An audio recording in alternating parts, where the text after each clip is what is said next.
Hello বন্ধুরা, welcome back to my channel Mampi kitchen and ব্লগে সবাইকে স্বাগত জানাই।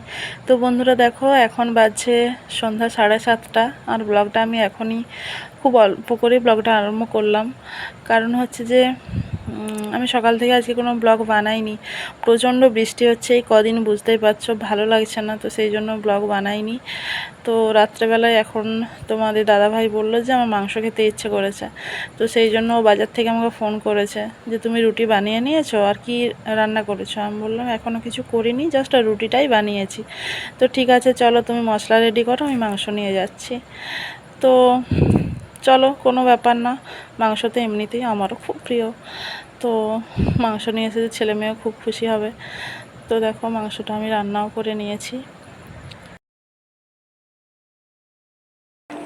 তো বন্ধুরা দেখো, আজকে এই বৃষ্টির দিনে তোমাদের দাদা ভাইয়ের খুব মাংসর ঝোল খেতে ইচ্ছে করেছে।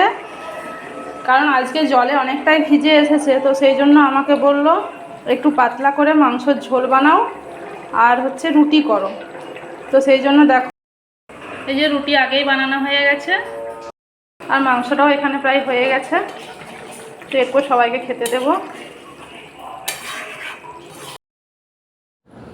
তো দেখো, আমার গরম গরম মাংসের ঝোল রান্না হয়ে গেছে। আমি এখন বাটিতে সবারির সাজিয়ে দিয়েছি মাংস, এরপর শুধু খেতে দেব। তো যেমনই হোক, 9টার বেশি বেজে গেছে আর বৃষ্টি হচ্ছে বাইরে ঝমঝম করে। আমার এমনিতেও ভালো লাগছে, আর এমনিতেও আজকে মাংস রান্না হয়েছে, ভালোই লাগছে। তো বন্ধুরা, আমার এই ছোট্ট ব্লগটা কেমন লাগলো অবশ্যই কমেন্ট করে জানিও। আজকের মতো শুভরাত্রি। সবাই ভালো থাকবে, সুস্থ থাকবে, সাবধানে থাকবে, কেমন। আবার একটা নতুন ব্লগ নিয়ে দেখা হচ্ছে খুব তাড়াতাড়ি।